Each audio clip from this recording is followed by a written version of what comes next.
Obviously জিতলে ভাল লাগে, সো এইটাই অবভিয়াসলি বলবো। যেটা অবভিয়াসলি কলকাতা লিগের আমরা 6 পয়েন্ট নিয়ে দুটো ম্যাচে এগিয়ে রইলাম, পরের ম্যাচের দিকে আরও বেশি ফোকাস করতে পারবো আমরা, সেই জন্য। ডুরান্ড কাপ পার হয়ে গেছে, এখন আমাদের focus Kolkata league, so Kolkata league জিতেছি, অবভিয়াসলি ভালো লাগে। সরি,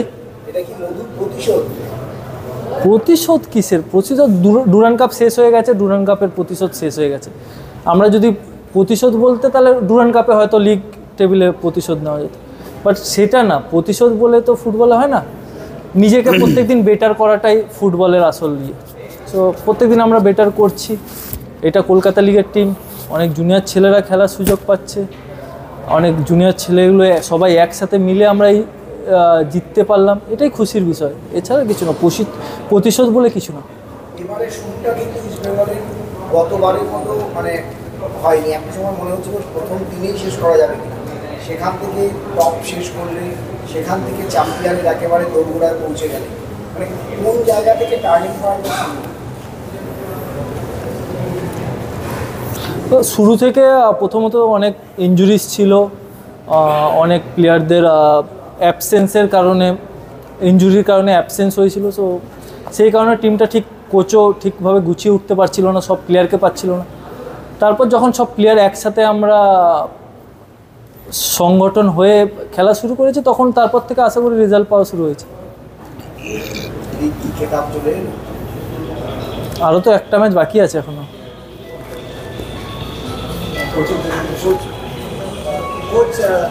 জেসিনকে নিয়ে কি ভাবনা আপনাদের? জেসিন ঘুরিতে এত অসাধারণ খেলছে এই টুর্নামেন্টে, তাদের মানে জুনিয়র থেকে তারা সিনিয়র দলের জন্য নক করেই চলেছে, আপনাদের কোনো পরিকল্পনা শেয়ার করবেন?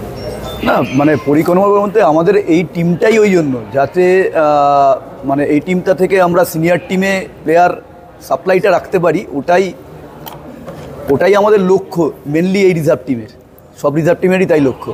তা এটা তো অবশ্যই, আমি মনে হয় ফার্স্ট ম্যাচের দিনেও বলেছিলাম আপনাদেরকে যে এদেরকে এবার মানে বড় জায়গা বলতে ইন্ডিয়া টিম বা ওদের ন্যাশনাল টিম চান্স দেওয়া উচিত। আর কবে পাবে এরা চান্স, এটা তো আমি আগেই প্রশ্ন করেছিলাম। তিনটে গোল হলেও কিন্তু প্রচুর গোল নষ্ট হচ্ছে, দিনের শেষে জয়ই শেষ কথা, তবুও গোল না পাওয়াটা কি সবসময় একটা চিন্তা রাখে না? না, একদম আমি এটা নেগেটিভের থেকে পজিটিভ বেশি দেখছি, কারণ গোলের কাছে পৌঁছানোটাই একটা বিরাট কাজ। 10 মানে অপোনেন্ট 10 জন যারা আউটফিল্ড প্লেয়ার, তাদেরকে ডিফিট করে গোল পর্যন্ত পৌঁছানো, এটাই একটা বিরাট কাজ, সেটা আমরা করতে পারছি।